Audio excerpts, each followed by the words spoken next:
Happy Devils Wednesday. This is the State of the Fan Address, episode 256, titled, Will the Devils Snake in the Playoffs? Yes. Will the Devils snake in the playoffs? Streaming live on Facebook Live, YouTube Live, X Live, and Twitch on the Let's Go Devils Network. I'm here with Pucks and Pitchforks blog editor-in-chief Nick Villano. I'm your host, Sam Wu. Devils, winners of 2 in a row. I think 4 of the last 5. Pretty crazy. Pretty crazy if you ask me. Yeah, but what was the loss? Doesn't matter. It does matter. It absolutely matters. Doesn't matter. Because they're playing It 100% matters. They're playing hard teams the rest of the way. No, they're not. They're playing the Senators, and they're losing with no effort. The first half of a back-to-back. Zero effort. You need to have a short memory. No, I don't, because because the last 2 months is the reason why the Devils are in the playoffs. A desperate team that didn't play desperate for 2 months is the reason why they're not in the playoffs. Sam, do you know if they beat one team, if they beat the Washington Capitals, they would be 1 point out. One game is the reason why they're here. We live in a different world since then. Right now, the Devils are 2 straight. Yeah, a world where they're 5 points out of the playoffs. They're resting right now, waiting for the Buffalo Sabres, which they don't deserve rest. Go do suicides. You know what? I'll tell you what. Practice helps with Travis Green. They seem to get better and better. Are you in the belief that they're not going to snake in the playoffs? They have no chance. Oh, none. Hey, we should start wagering. What do you want to bet? I don't know. I'd bet my house that they're not going to make the playoffs. Really? I'm sick of my house. My heater is broken 2 days in a row. So, okay. Little bait and switch there. We can switch houses. This is fine. Nah, that's where Mrs. Wu actually draws the line on that. So, if I bet the house. Right, yeah. I mean, you sent me pictures of a nice new renovation that I want to try out. So that's why I'm. Oh, okay. I won't go into more detail, but. Well, let's see here. What can we bet? But how about this? How about we bet this? On pucksandpitchforks.com, I need you to, if I'm right, I need you to write an article about how right I was when they only had 12 to 13% chance of making the playoffs. I'll absolutely do that. And if it was the other way around, I can't guarantee. If it's the other way, wait, I had to set the terms. Oh, okay. All right. Go ahead. If it's the other way around, you have to do a podcast about how Lindy Ruff was the wrong coach for this team this year. Deal. And the odds are against me, by the way. The odds are against me. But I'll take that deal because I'm that confident. Here's the thing. Actually, I was confident. I was not. Truly confident before the Senators game. And to not show up in that kind of game, I just don't. They need to win every game. All 9 games. To get to 94 points. It's not a lot of points, Sam. 94 points would have been a devastating disaster if I told you that was what the number was. Even if I told you, Sam, that the Devils snuck into a wild card spot with 94 points, would be a devastating disaster for this team coming into the season. And the odds are that they're not going to come close to that. And here's the deal. Because even last night, it was Jake Allen. Right, it was, and the offense was good. Right, they got their chances, but they still got the analytics did say that the Leafs were the better team. And they got the Leafs lost pretty precipitously, and some of those numbers aren't great because I didn't see any Devils goal that I thought was like a bad goal. Right, they all seemed pretty legitimate goals, like Jack Hughes on a breakaway. The Luke Hughes shot maybe should have been stopped, but that was the first goal of the game, so early. But still, Luke Hughes he's been a sniper this year with that shot. So you don't even, but the cross-ice pass to Nico obviously felt like it should have been a goal. And who was it? Was it Willman I think it was a deserved goal, and was it Meyer the other one? Yeah, Meyer had one. Yeah. Yeah, Myers. I mean, it was a scramble that turned into a goal. Those are all legitimate. It seems like so. Yeah, I think the Devils deserve to win. It was surprising because the Maple Leafs are a team that's desperate for positioning and they want to stay out of that wild card hunt because they're, or do they? Who would you rather face? Would you rather face the Rangers / Panthers, or would you rather face the Bruins? I'll tell you what, if it's another Devils Rangers first round, you know what, I'm still recovering from the last series. Like that's like I was telling my wife today, if the Devils make the playoffs, like for this podcast, that's like one playoff game against maybe any other team would be like 4 regular season games worth of intensity. Right. But Devils Rangers is like going all in. It's like 7 to 10 It's regular like 15. season games. It's 15 games in every one single time. one game, and if it goes into Right. triple overtime, you're screwed. Yeah, I mean, I'm going to try not to count my chickens before they hatch. I've been writing a lot of just where did they go wrong content lately. I wrote about the 5 moments in the season of this season. What the hell? I wrote the 5 mistakes Tom Fitzgerald made that put the Devils in this position. And I've been defending Fitzgerald. I think when you look at the totality, yeah, this is probably the worst job he's done since he's been Devils GM, but I think he's been one of the best GMs in the league. So like he had a very high bar to live up to. He waited too long, which is also what Ray Shero did, right? Ray Shero waited too long in that 2018-19? Was that the year? Or 2019-20? It was 2019-20. We waited too long. He waited too long to fire John Hines. He waited too long to, I don't think he waited too long to trade Taylor Hall. I think he got a pretty good haul for him. No pun intended.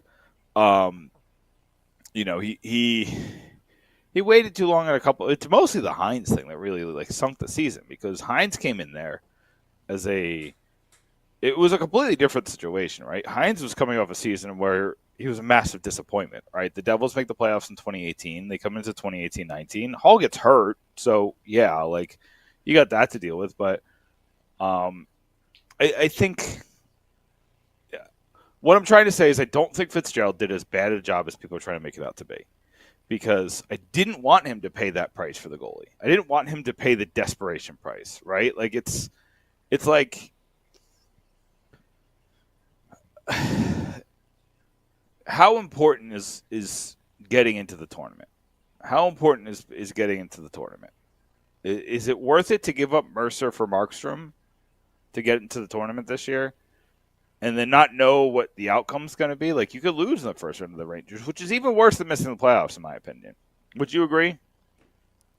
I look at it totally differently. I agree to an extent. I look at it as a situation that the Devils are in a win-win here. They win if they don't make the playoffs because the whole Timo Meier draft pick thing and just – getting a reality check where this team is really at is good for everybody. It's very humbling this season. If they do make the playoffs, I have been saying since November or early December that this team is going to resemble the Florida Panthers, and they're going to sneak up on you. Remember when the Panthers were playing the Bruins? It was right. It was people thought they were going to lose. It was Pavel Zacha on a lazy play in that game 5 that allowed it to happen. And I think what this team needs is sustained momentum. They just haven't been consistent enough. But it's all irrelevant to me at this point if they can actually turn it on now. The last 9 games of the season. There are concerns about the schedule because, again, this team Look, they play the Sabres on Friday. Then they have the back-to-back. They've got 2 back-to-back games. One on In April a row, 2nd. right? Yeah, April 2nd and April 3rd, which is Devils-Penguins at home. Then Devils-Rangers on the road, which that April 3rd game, I'll tell you, is going to be a real sure sign. How are they going to respond to that incident? I don't want to even mention his name anymore. I would like to see the Devils come out. Be honest with you, it would be really cool if Travis Green put in the lineup and it basically says to Laviolette, okay, you better bring your boys out on the just like that line brawl in 2012. But that's just me. And then you have Thursday, Friday off, and then you're back at it. Devils Senators, you avenge that loss. And I'm sure the Devils have enough pride where they're going to make things right on that. And then you got to play Andrew Burnett's Predators on April 7th at home, 7 p.m. At the Rock. Then you have a day off, and then you've got to play the Maple Leafs, and then the Maple Leafs again, 2 days later. And then you got the Flyers and Islanders to round out the season, which could be amazing. Now, I'm going to make a prediction here. I think the Devils are going to get in the playoffs by a Flyers collapse and the Red Wings tail off. But the Devils keep winning. A total Flyers collapse. Because their goaltending is an issue. Yep. I mean, they have this Russian kid coming over that's pretty good. He's not going to help this year, but that'll definitely help with the loss of Carter Hart. I can't think of his name off the top of my head, but they just announced that he's coming over. Yeah. Here's the thing, and here's the funny thing is that I kind of had to look. I was like, when was the last time that Nashville lost in regulation? It wasn't when they played the Devils, but it was a time after that. So remember they had that bad week, which caused Brunette to cancel the U2 concert. It was the bad game against the Devils, where the Devils won 4-2, and Predators were at home, and then they welcomed Dallas, and Dallas whooped them 9-2. Right? That's and because the Devils beat them up the game before. That's the only reason why Dallas won. I mean, Just kidding. But then they went on the run. They won, like 7 or 8 in a row. Lost in overtime to Montreal. Won 2 more. Lost in overtime to Minnesota, and then won another 6. So they've been streaking, but again, like that was one of the last teams to beat them in regulation. So I think that Predators game is going to be interesting. The Rangers game is obviously the one that like you're circling on your calendar. You can't get season swept by the Rangers, especially the way like this dude hurt 2 of your players. I don't want to do a conspiracy theory. Oh, I love the conspiracy theories. Come on, Nick, tell me.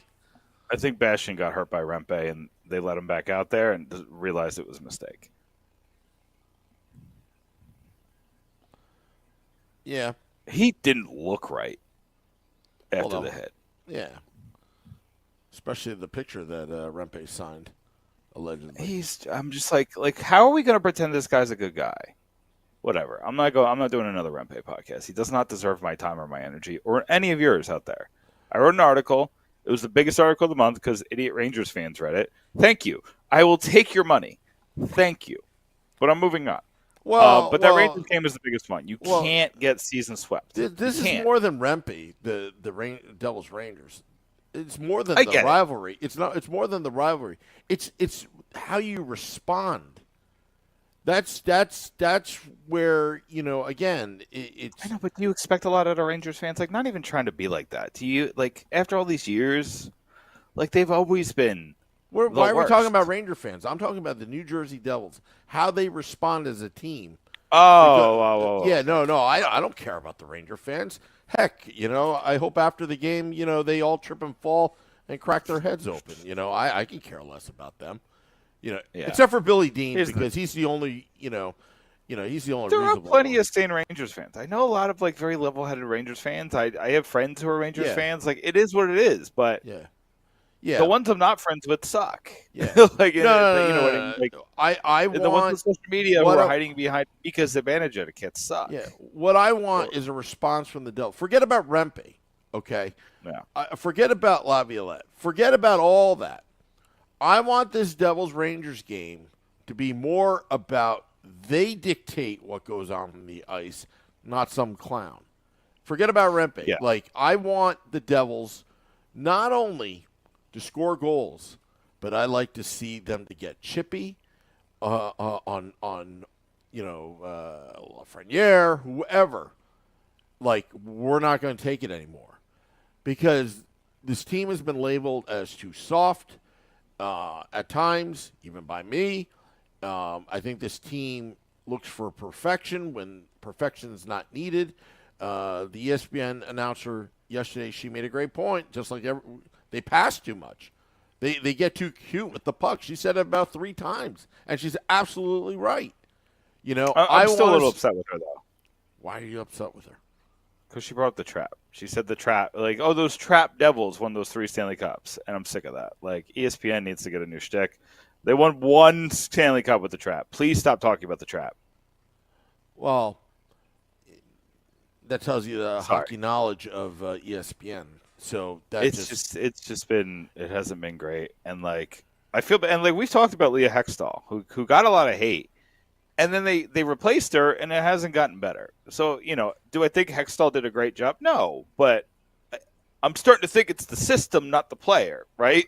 Same thing that I say with the Devils defense. I'll be honest with you. I don't think Leah Hextall was ever put in a position to succeed.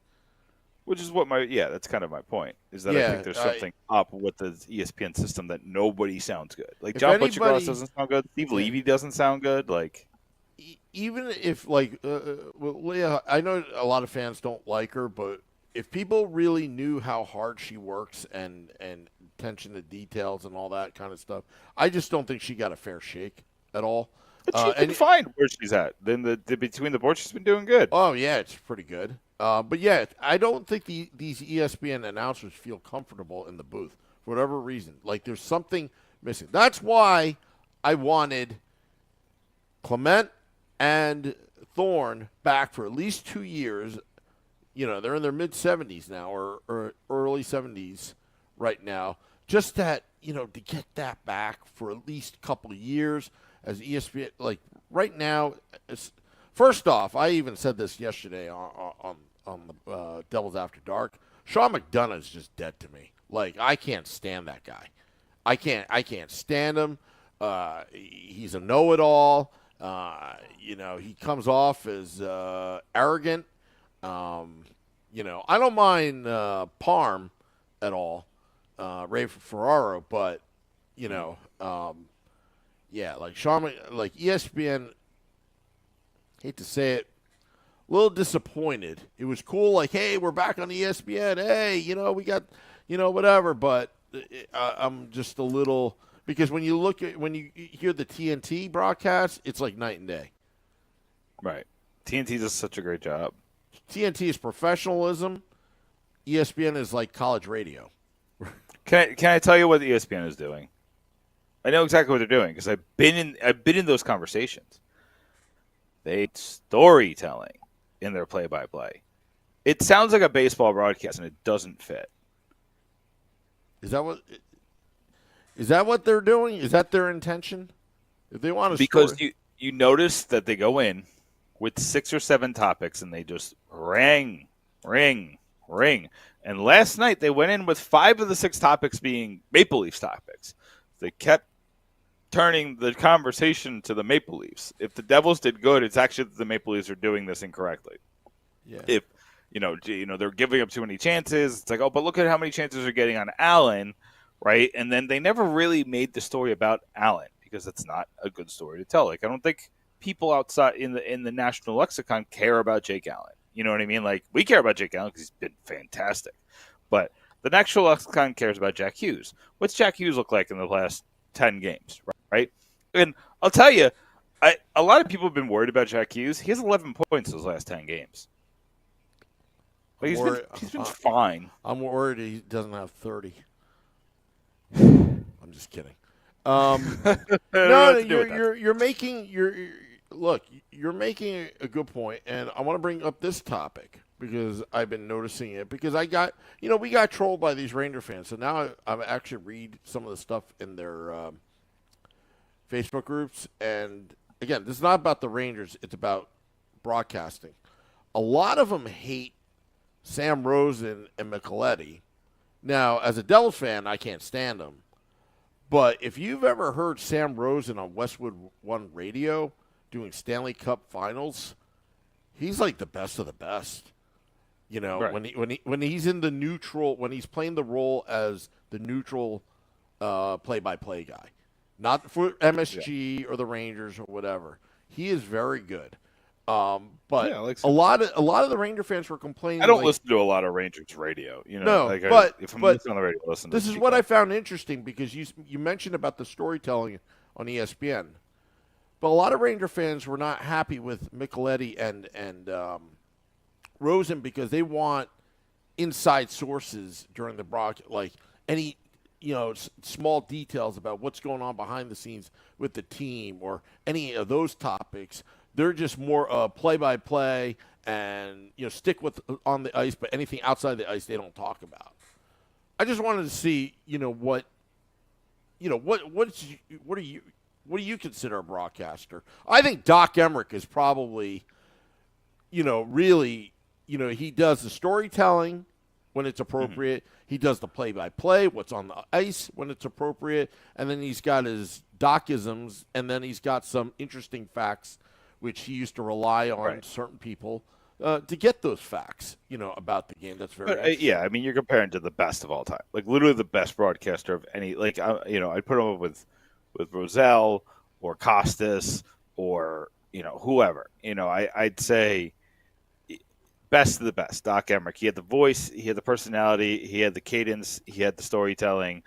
And like you said, his isms. It's not like he turned into like Chris Berman. Right, and I like Chris Berman, but Chris Berman's a shtick. You can't have him on play-by-play.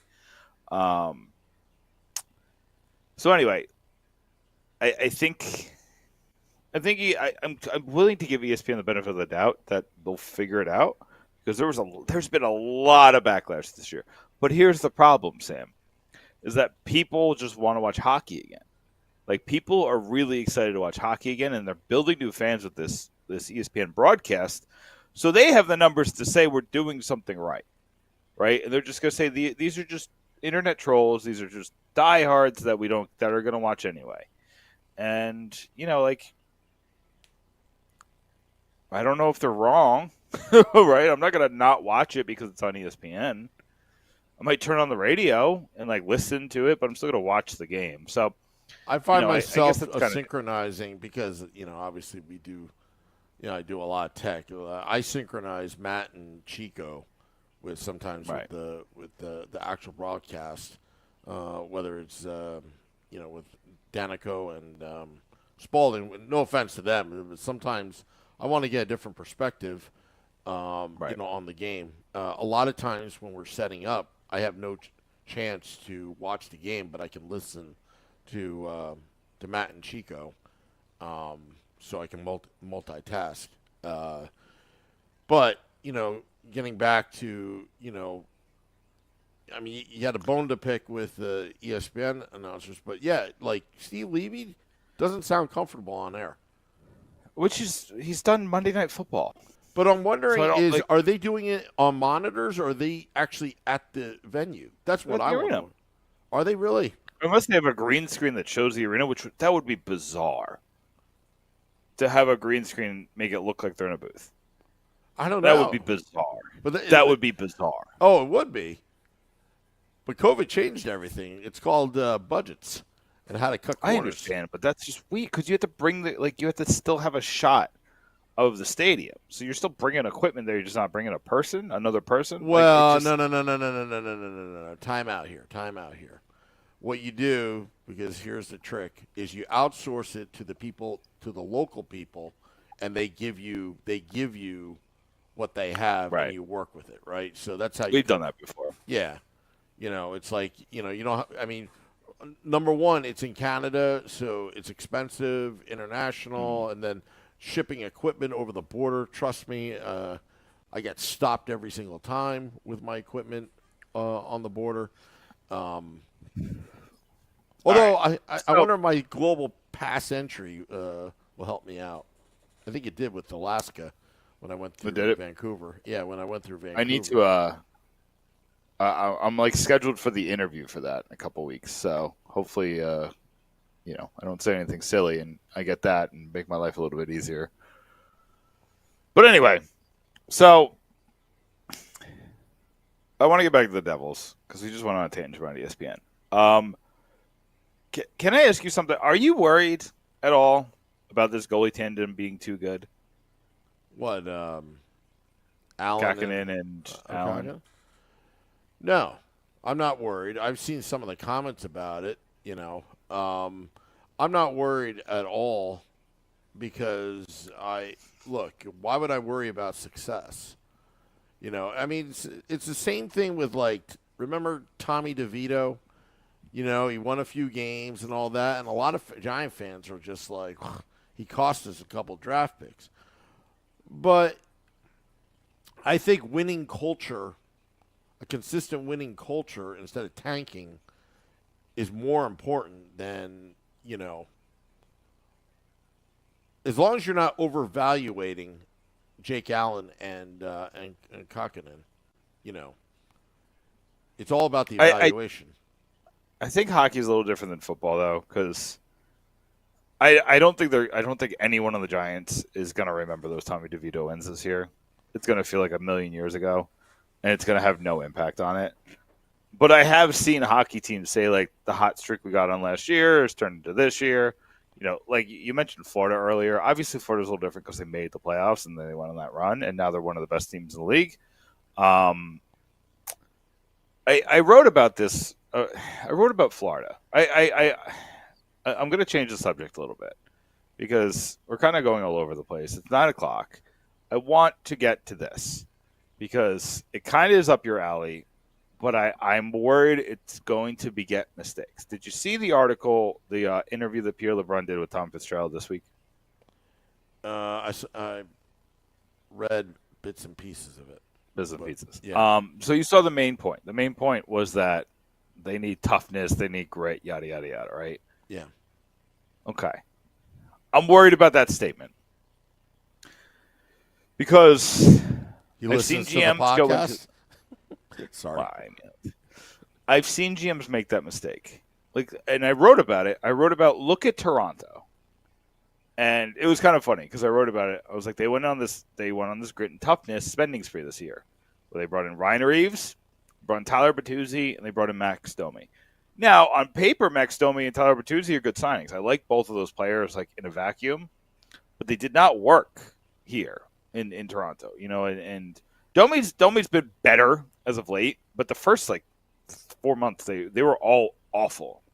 And now you got to figure out if you're going to pay them. Bertuzzi just didn't live up. I think it's 37 points, about a half point per game. That's not what you want for Tyler Bertuzzi. I think Domi is 41, and this was going into last night's game, so I think maybe Bertuzzi got the 40. I don't know. I don't think so, though. I know he scored a goal. The issue here is that when you overreact to something like that, you put yourself in a position where you can't upgrade as much on the positions you actually need. You need a defenseman, and you need a goalie. But if you're spending on 3 grit players... Because here's the thing, is that the Devils have Nathan Bastian, who's a grit player. They have Timo Meier, who's a grit player. They have Holla. They have Palat. Palat, not so much, but Holla is definitely a grit player. Will get in your face, does not care. If you want the toughness, you want to put it on the backside, fine. But that's going to, you need, and I've said this, Sam. I've said this so many times on the podcast, change the system. You got Kevin Ball, who just swings his stick around like he's playing baseball. And he's tripped up more guys than Angelina Jolie. You know what I mean? Like he's just put his stick. He's trying to use that long reach to poke the puck away, but long reach also gets in the skates of players. So, and I've said this a million times, their system is telling you to poke instead of hit. But you're going to sit here and talk about grit and toughness when your system is telling you to stop, to be less tough, and to not put the wood on anybody. Have you seen a cross-ice hit all year from this team? No. So like, I have something to say about all this, but go ahead. Okay. Go ahead. The only point I'll make is that Damon Severson used to be really good at, like, every quarter, like 4 times a year, just laying the wood into somebody. But it's because he was given the liberty to do so, and I don't think this team is given liberty. But you go ahead, Tim. In terms of grit and toughness, if you remember years ago, and I'm talking like maybe 80s, late 80s, the knock on European players was they were a little too soft. They were all finesse, no grit. And things changed over time. Everything evolved. You can't teach talent, but you can teach grit. I don't think 9 out of 10 times you can't just transplant grit onto your team. It's got to come within. If Tom Fitzgerald is saying that, but his approach is have it come within, I'm all for it. But if it's the approach of sacrificing salary cap space, just to bring in like Tom Wilson or something like that, that rarely ever. It's very rare. Like if you remember the New York Islanders, late 70s, it took a Butch Goring to change everything, dynamics. That rarely happens, right? So you got to, what Tom Fitzgerald has to do, if you want to bring toughness, grit, all that on to your team. Do you really think it rarely happens? To win 4 Stanley Cups after bringing one guy? Yeah. But like, think about like Florida. Florida brought in Matthew Tkachuk. That's a rare really occurrence. Changed everything. That's a rare occurrence. Okay. You because like part of my article was that Sam Bennett has 120 hits this year. It changed kind of the mindset. Like Aaron Ekblad is hitting everybody left and right. Like it's also Paul Maurice as well. It's Paul Maurice as well. That's fair. That's where I'm going to get to, because you talked about system where I think you're on the right track on it. It doesn't matter what system you bring in. You got to get everybody all in on it. I just don't think the Devils team under Ruff was all in. I don't think they were all in. At times, but last season, I think they were, for the most part. But this season, it just, again, and I still question if Lindy Ruff had full control and full autonomy of this team. See, without being in the locker room and actually seeing the behind the scenes, I'm purely speculating.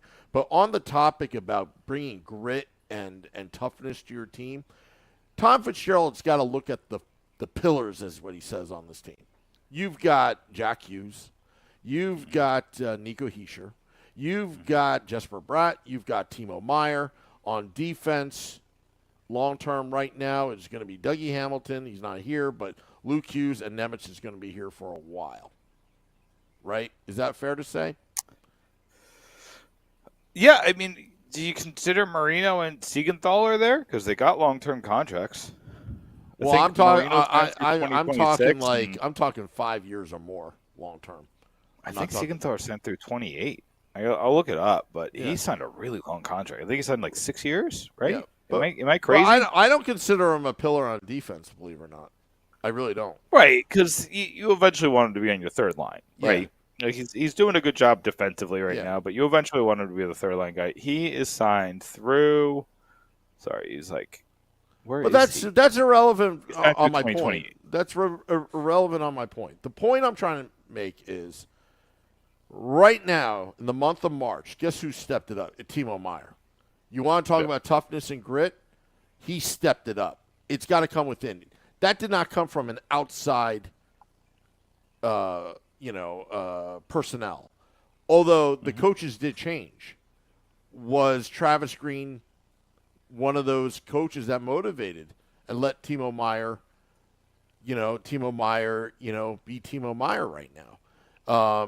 Having Toffoli traded helped with the process, I think. Also, Nico Hischier, I think he's, I still think he's taking a lot of abuse, but man, is he tough.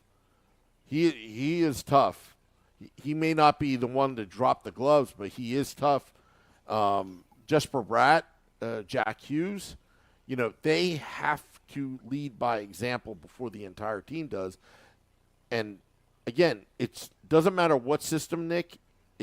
Are they all bought in, and are they all willing to make individual sacrifices for the betterment of the team within that system? If they're not all in, it doesn't matter what system it is. But I think that's how you get toughness on this team. And then, somewhere you can tinker and maybe bring in, someone tough like a Max Domi, or somebody like that. But you can't expect, the whole Palat thing was, we're going to bring in leadership with this young team. You basically transplanted somebody from the Tampa Bay Lightning that won 2 cups, could have been 3. And is it really working? The Devils PR says it is. I'm not bought in yet. I don't think I ever would buy it in. Can I tell you one of the best moves that Tom Fitzgerald's made? Which one? Curtis Lazar. Yes. Leads the team in hits by a lot. He's 173 hits. He's the kind of guy that's going to bring this toughness. And it seems like he's just playing his way. But the issue with the Devils is you're not getting it from the back end. Right? You got, like you said, you got Meyer, you got Lazar, you got Bastion when he's healthy. You got Holla, you got, Palat he's thrown 84 hits this year, so he's got more than 1 per game. Even Toffoli was throwing hits. I think Kevin Ball has improved, but we need more. Sure. But we also need more for the other 5. I think DeSimone has been playing decent. Again, I think Rempe may have done the Devils a little favor because I'm really liking DeSimone right now in the lineup. I mean, I don't want to say that. Siegenthaler was playing much better. That was my issue, is that Siegenthaler was terrible. He broke his foot and then came back and looked much better. It just seemed like him being able to watch the game and reset was really good for him. Really? I totally disagree. I thought he sucked, to be honest. I mean, his numbers say different, but it's fine. That's the thing. I'm not a numbers guy. I will admit I am not a numbers guy. But how much are you watching the defensive defenseman? And again, I'm going to tell you the Devils system begets mistakes because it prioritizes possession. So yeah, he still made mistakes. He was still standing in the wrong position sometimes. So well, he was getting knocked off the puck. But again, I can't tell you yes or no on that. I don't recall one way or the other. I do know that he was much better in transition. I do know he was much better at clearing the puck. I do know that he was much better at getting the puck on his stick. He was much better, I'd say he was better than he was along the boards. I can't say much better. But on these other things like transition numbers, he was much, much better when he came back from his foot injury. Which is ironic. You would think he'd be worse because he's come back from an injury, but it's something like resetting him on those priorities. Again, I think Siegenthaler is the type of player that would thrive in a different system. And they had a different system last year. I don't know why they changed it. It's the same guy. It's still Ryan McGill. So I don't know why they changed the defensive system. And then you remember they changed it slightly while still under Ruff, and it started looking really good. But again, you're asking these guys in 3 days to reset, hundreds of days of practiced habits. You know what I mean? So it just didn't. It worked for a couple of days, but you're going to go with your instincts. Your instincts are what they were before. My point, and I think we're saying the same thing. Don't overspend on these players. I'm going to write a very interesting article, Sam. Because there is one guy I think would be interesting to take a shot on. The problem is that it could flame out entirely. And the only reason why I even bring this guy up, because he's been brought up and tied to the Devils for years, and it's never made sense. But I want to talk about Josh Anderson. Josh Anderson is like the lightest version of Timo Meier that you can have. He has offensive skill, but he's such a tough, hard-nosed player. The problem is he forgot to play hockey, or forgot how to play hockey. So what do you do with that? The only reason that I'm even bringing this up is because I think the Canadians cut bait. I think they just buy him out this offseason. And then you could get him for $1 million. Who's this? Maybe 2. Josh Anderson, the Canadians. Okay. Dude was amazing on Columbus. Like, they thought he was going to be the next Tom Wilson without the dirty hits. Right? He still hits you, but he just didn't hit you high or slap you in the face with a stick. And I think that's who they had to target. I think that's why they got Meier. Because when the Devils were given a gift when Johnny Gaudreau picked Columbus, they were given a gift. Because if you remember, like, I'm trying to remember.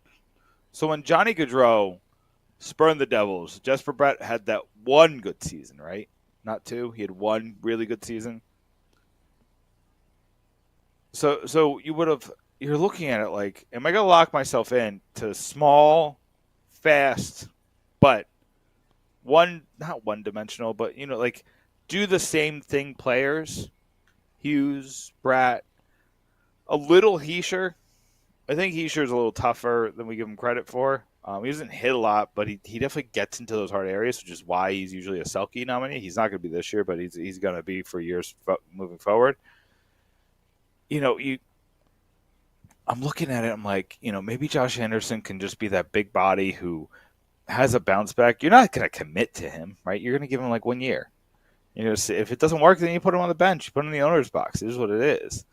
But if you do that one signing, and then you got to replace McLeod, right? That's where you have to figure out how you're going to do that. How are you going to replace McLeod? Because you've tried with a couple different people, and I really think you have 2 options here.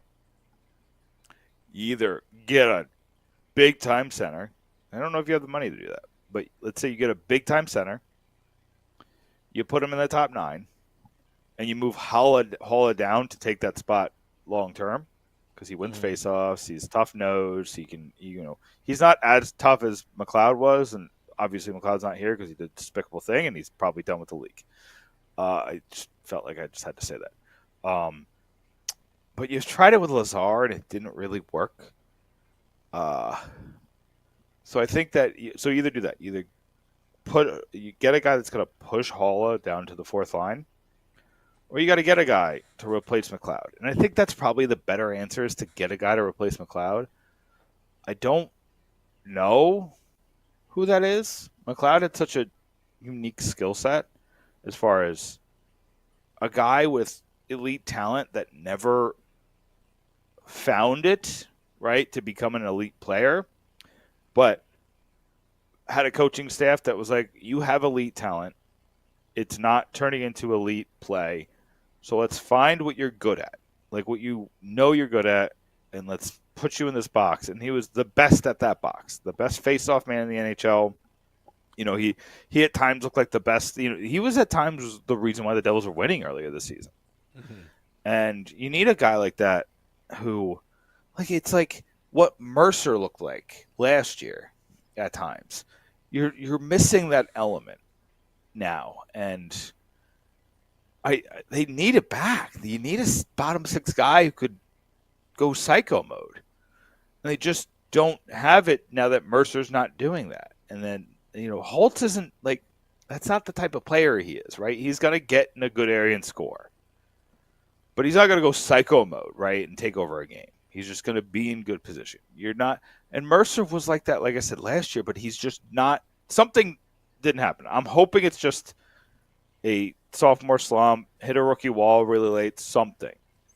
Hull is not that type of player. He's not going to go psycho mode.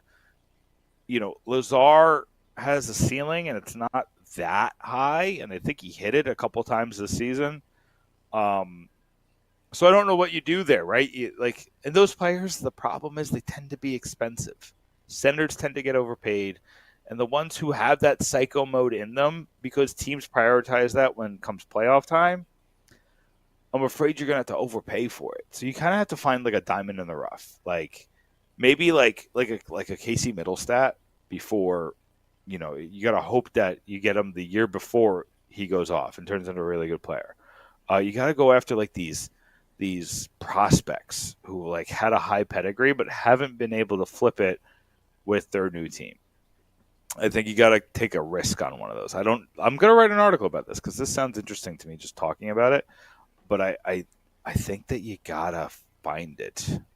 And you got to get lucky, right? It has to take a little luck. But if you do that, you get one of those and you get Josh Anderson, then you got skill and grit at the same time. And those are the type of players you want. Do it like the Florida Panthers. They got skill and grit at the same time. Matthew Tkachuk is probably the best in the league in that. Do it. I mean, I hate to say it, but do it like the Rangers. And I'm not even talking about Rempe because I think Rempe is he's just a fad. He truly is. He's not a good hockey player. He's a fad. But the rest of Kreider he's a really gritty player who is great. Zibanejad is a gritty player who's great. They have a couple guys. Adam Fox. I've seen it a little bit from Keandre Miller. They have players like that. There's a couple. Colorado has players like that, which is why, honestly, that's why Colorado went after Miles Wood because it seemed like it would fit, right? Those are the types of players that they like skilled players with grit. So, I know that was a long-winded answer, but that's what I do want them to get grit, but I don't want them to overspend on it. Okay. Is that too much to ask, Sam? Am I asking for too much? Yeah, but I don't think that's what Fitzgerald was saying, that he was going to bring in outside grit. Well, he didn't really get into that part. Like I was saying, you've already changed coaches. Right now, you got the interim tag on Travis Green. Okay. Whatever happened with Lindy in the past is the past. Right now, you've got 9 games, and you got to treat each game right now as a game 7. And I'm interested to see if they can get that grit and that intensity out of them for all 9 games, especially against the Rangers on the 3rd, because that's going to be the biggest test. To me, if this team is going to go to the playoffs, April 3rd against the New York Rangers at Madison Square Garden is going to be their finest hour when they come together, where you see Jack Hughes cross-checking Kreider in the back and putting him in the boards. And, again, you've got to play gritty and you got to be a little dirty. It's not – you can't be passive. These big rivalry games and you're fighting – for your playoff life right now. If they get in the playoffs, Nick, it's a clean slate. They would have so much momentum. Would they be out of gas? You can make that argument. But they would have so much momentum that they could catch one of these top-tier teams they'd be playing sleeping, just like how the Florida Panthers did with the Boston. We all thought the Bruins were going to beat the Panthers.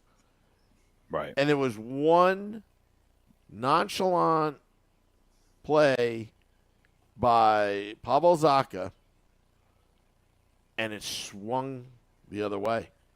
And that's the Pavel Zacha experience. Yeah, and that's what the playoffs are about. You can't really predict. It's kind of like it's funny because the NCAA March Madness, if you look at the men's brackets and the women's brackets, the women's bracket, it's almost predictable. It's almost like, okay, top seed playing this, 5 versus 8 or something like that. It's like 5 wins. Like it's almost. Oh no. What are you talking about? This is very top of mind, and I'm angry about it because I watched my West Virginia Mountaineers take on Miss Everything Caitlin Clark, and literally, Sam, it looked like somebody had paid off the one referee. They had a 31-5 free throw. Yeah, but that's not what I'm talking about.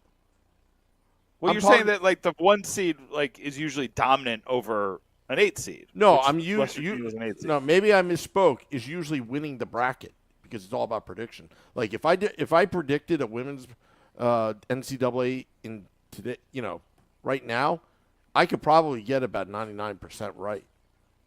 Versus men's NCAA, it's like wild. That first. Yeah, I know what you're trying to say. I'm just very angry about that game on Monday because. Oh, I'll let you have the mic, but that's not what I was talking about. I know. No, I took the mic and I went off because my Mountaineers got screwed. Oh, of course they did. Of course they did. But I'm all about those conspiracy theories. Because just like what happened to what's that school in Jersey? They play Camden, Manasquan. Is that the school? Manasquan? I have no idea what you're talking about.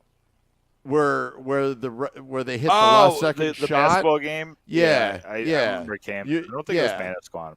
Yeah, I've got conspiracy theories on that. But it's just like whatever. But sorry to hear about your Mountaineers. But the point I was trying to make is NHL playoffs is so unpredictable. I'm sorry. Yeah, but NHL playoffs is so unpredictable. You cannot predict a 1 and an 8 because But the only way to if you're going to guess right, it's what's going on at that moment versus what happened during the year. Because Boston Bruins, President's Trophy winner by far, record-breaking, and you've got the Florida Panthers who just squeaked in, barely, but they're in, and all it took was one little play, changed the entire outcome of the playoffs.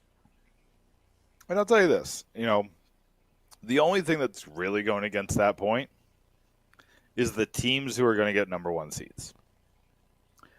The Rangers aren't going to take the Devils lightly because the Devils beat them last year. And I don't think Florida would take the Devils lightly because they were that team last year. So, but that doesn't mean the Devils can't beat them. The Devils on paper are a good team.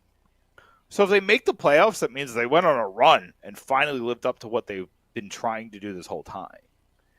And that's a scary team that finally figures it out late in the season and makes that run. That's what Florida was last year. The only way this team makes the playoffs is if they pull up Florida. And I tell you what, Sam, I think you're losing that first-round draft pick if that's the case because they're going to go on a run. Well, yeah. Again, the thing with the Devils yesterday and last night's game, I said this on After Dark. You had the first period where it was a disaster defensively, right? Toronto was just peppering Jake Allen. Jake Allen was literally standing on his head. And then you had the third period, which I was impressed, but I like to see more, is the Devils playing with a 1-goal lead and shutting the door. They've been much better at that.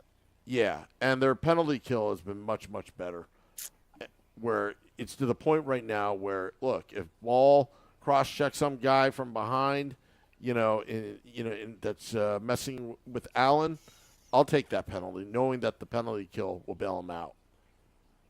9 out of 10 times. Can I just make one more point, and then we can sunset this. These are 5 games that the Devils have lost in the last 2 months when they've known they've been desperate. Anaheim, Arizona, Calgary, Ottawa, and then the Washington game that I mentioned that would have put them 1 point out of the playoffs.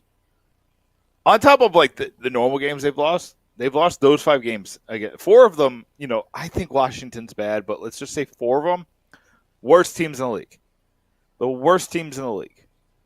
Anaheim, Arizona, Calgary, and Ottawa are some of the worst teams in the league. Going to miss the playoffs by a mile.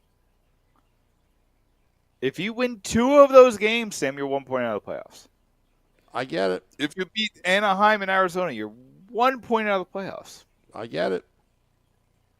You know, and the other issue is that the Devils have played 2 more games than Washington. Washington has a hard schedule, but they have to lose 6 more games than the Devils. Oh, sorry, I did that math wrong. They need to lose 5 more games than the Devils. The Devils can't worry about that, Nick, because I'm telling you, it's going to go through the Flyers, not the Capitals. They don't have to worry about it, but I'm worried about it. No. I'm telling you, it's the Capitals may get in, but it's going to be the Flyers and the Red Wings that go down, and that's how the Devils are going to sneak in.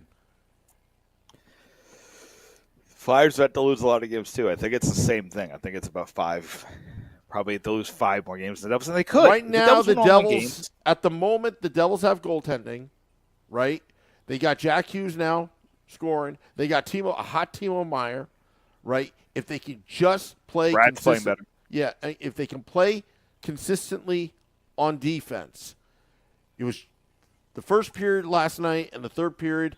All the stuff that you were talking about losing to these, bottom feeder teams will not matter if they start winning now.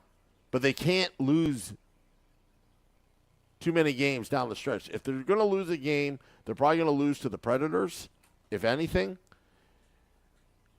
That's all they're if they're going to make the playoffs.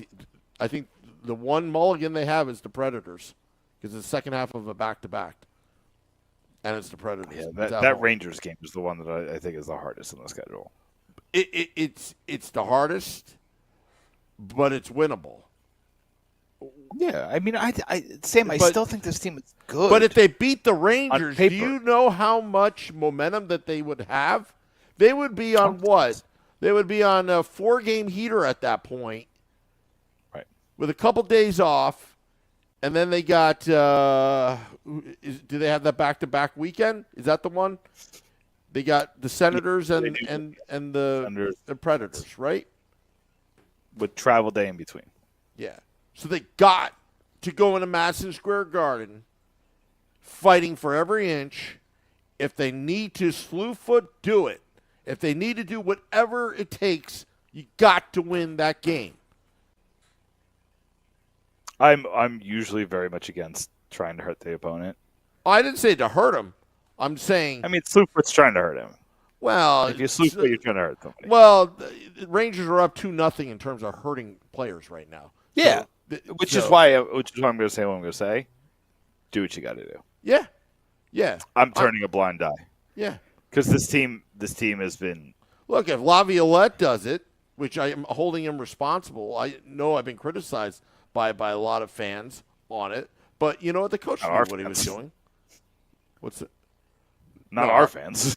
No. When I went on my tirade, trust me, I got my haters in me. So they just hate whatever I say. But, I'm telling you, you got, first off, you got to beat Buffalo. If you lose to Buffalo, then this whole conversation is just a hogwash. This whole podcast. And Buffalo is currently getting ham-washed by Ottawa. Yeah, which tells me maybe Ottawa has picked up some steam, possibly. And we just hit Ottawa, we flat-foot. Look, Devils can't worry about that. They got to worry about Buffalo, and then you got 2 important games back-to-back. You want to have momentum. Go on a 4-game heater. You beat Buffalo, and then you beat Pittsburgh, and then if you get on a 5-game heater and beat the Rangers. Now you're cooking with gas. You're talking about 10 points. 10 solid points. Momentum is hockey. And that's all I really have to say today. Ready for plugs? Plug away. PucksandBitchworks.com. Right before this podcast, Nick Tatali put up 3 goaltenders Devils should target that nobody's talking about. I take solace in one, because I've talked about Logan Thomas a lot. So nobody besides Knicks are talking about. The other ones, interesting. They're interesting. I definitely wouldn't. it would be an interesting move for all three. But read it. pucksandpitchforks.com. That's out right now. I wrote more about the Devils winning against good teams and losing against bad teams after last night's win. Dan Rice wrote about Jake Allen becoming a silver lining for this terrible season. He talked to Dawson Mercer. He talked to Jake Allen himself. He talked to Travis Green. So really good quotes about Jake Allen and his performance in that article and kind of what the Devils are playing for right now. I told you I wrote about how the Devils need to learn from their Maple Leafs mistakes. I talked about the 5 decisions that led to a failed Devil season. Nick Tatal already also wrote about 5 NCAA free agents the Devils should be targeting. Tyler Russell wrote about Jake Allen and how he's put him into playoff contention. Jesse Dworkin wrote about Alexander Holtz. And we got a Marcy Rubin story coming out on 3 players that are going to drive the Devils' playoff push over these last 9 games. So that's going to be coming out within the next 24 hours sometime. And that's about that. I think and then I'm going to write, what is it, 27th? I got to write 4 more articles by the end of the month. I've been spending so much time editing, Sam.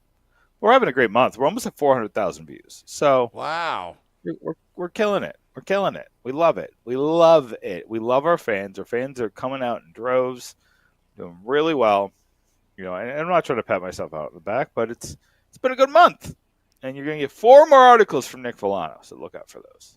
All right. So Zach W. says, we love Sam Wu and his game predictions. Look, I predicted 8-3 victory over the Toronto Maple Leafs yesterday. It happened to be 6-3. Couple wide open, couple crossbars. Just need to pull the goalie a couple more times. Yeah. Also, Chris Boker saying, hey, they'll win that game if Sam Wu brings the Devils' tuxedo glass crew invasion to MSG. That's the dream of mine. I've done it once, a Garden Invasion. Do you know how, years ago, Nick, I don't know if you knew about this. I told a bunch of friends of mine that I was going to go in the Marty Brodeur gear in a Madison Square Garden. And my good friends, not only did we took over the Blarney, was it the Blarney Rock or the Blarney Stone? It was the Blarney Stone. Yeah, on 34th Street near Stout. About 60 of my friends bought tickets for that game. And I had the Marty Brodeur gear, and we went in, and we were victorious. Surprised security had let me in. People don't believe me. I still have the pictures. And, we took over that building, and it was just awesome. A couple of Ranger fans wanted to fight me. My friends took care of business. And then the third wave of... You had equipment. You had padding. You were good. Oh, come on, Nick. I mean, they were throwing beer. They were throwing beers, and then, again, Madison Square Garden security. You were good. Let me tell you, Madison Square Garden security, world class. They say, sir, come over here. What did I do? Oh, you did nothing. They want to kill you over there, so you're going to take the elevator home. Much safer. You'll love it. I was like, oh, thanks. Nice. Yeah, love them. All right. On 6th Avenue. Is it 6th Avenue? I thought it was like 30. Yeah, 6th Avenue. Yeah, you're right, Ted. Anyway, that's besides the point. What I'm going to plug is we're going to have Game Day Live and Devils After Dark on Friday. And also, then we got a break in between. And then obviously there's Easter Sunday, Nick. So happy Easter to you and your wife. And that's about it as I'm trying to hit. Enjoy the weekend. Enjoy the holiday weekend. Yeah. I'm going to rest up because I was telling my wife if there's playoffs, because, my mind's kind of like set for this, New York Mets baseball, starting on Friday after being rained out tomorrow. I'm starting to get, but if they make it in the playoffs, I'll tell you, American whiskey is going to be rocking for games 3 and 4. I'm telling you, it's going to be awesome. We're going to be the road warriors that we are. We got to win some games, Nick. Games. All right, that's enough. We're in overtime right now. Thank you all those tuning in. Driving the podcast at midnight. Go to pucksandpitchforks.com. Till next time, let's go Devils.